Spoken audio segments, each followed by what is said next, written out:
Hey everybody, this is your Faraway Road Report for May 27th, and I'm coming to you from Galway, Ireland.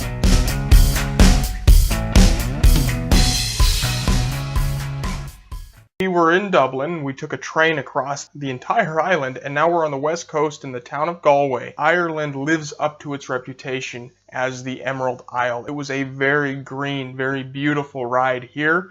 If you have an opportunity to take that ride, that train ride from Dublin to Galway, make sure you take it, because that was actually a really amazing experience. Today we went down to kind of the tourist center of Galway. A tourist section, maybe it's historic district. Walked the streets, they're cobblestone streets, of course. A lot of old historic buildings, a lot of shops, about 80,000 people.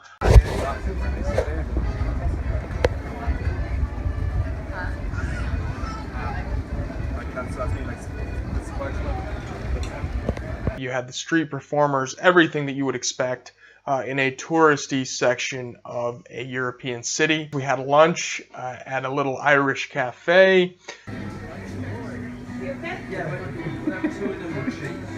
When you go to Ireland, just expect to eat root vegetables and then like a tiny bit of meat. I also went out there and tried to do some tap dancing, and I got chased away by the crowd. We also walked down to the coast. So we walked through the little tourist section of Galway, went to the coast, got to see the Irish coast. It was beautiful. I'm actually in a dorm right now. I know it looks like a prison cell. I haven't done anything yet to get arrested. I want to emphasize yet. I got on top of a building in a Kiss Me I'm Irish thong and started waving a flag.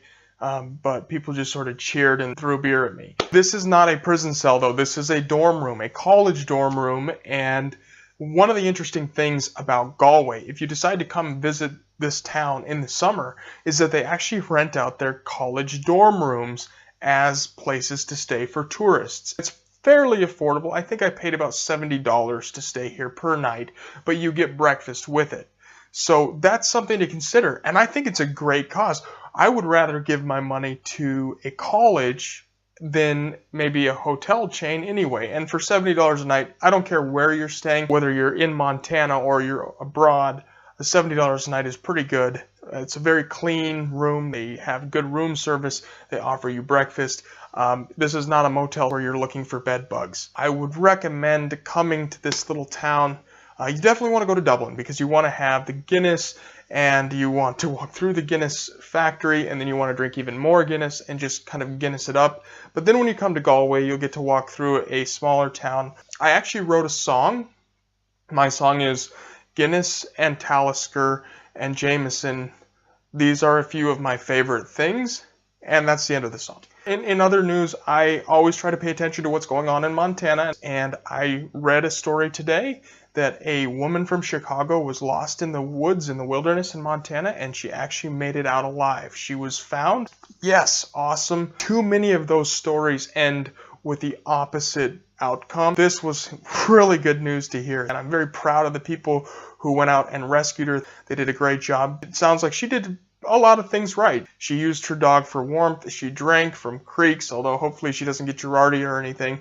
And she also ate native plants. She should get some credit for that too. I'm so glad they found her. Good job, Montana. I'm proud of you. I saw this article on CNN talking about how you can feed your remains to a tree when you die. They create some kind of little capsule. As it decomposes, it probably has some kind of fertilizer. And I'm sure you guys are dying to know what I think of that because I'm an arborist. I'm sure you're just like, I wonder what Clark will say about that. I have no problem with using a tree as a monument. Obviously, your ashes really aren't going to feed the tree. They're not going to like morph into the tree. They may give it some potassium and some phosphorus. The idea that you're going to turn into a tree after you die is a little bit crazy. When we use trees as monuments, what we have to remember is that trees are living things, and they get diseases, they get insects, and they can die. And so as long as the people who plant the tree in your memory understand that that tree probably isn't going to be there forever, and they don't get attached, then that's fine. Because I always say there's a reason we use stones as monuments. Stones are pretty much forever. So my advice on that would be, by all means, plant a tree and if that tree dies, plant another tree. Don't get attached to one monument or one tree. Don't expect that tree to live forever. That's all I have to say today. I hope you guys enjoyed this. I hope you have a beautiful day back home in Montana. I love you guys, and we'll talk to you later.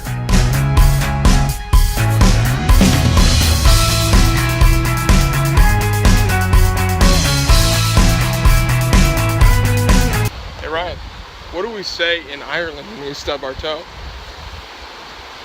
What do we say?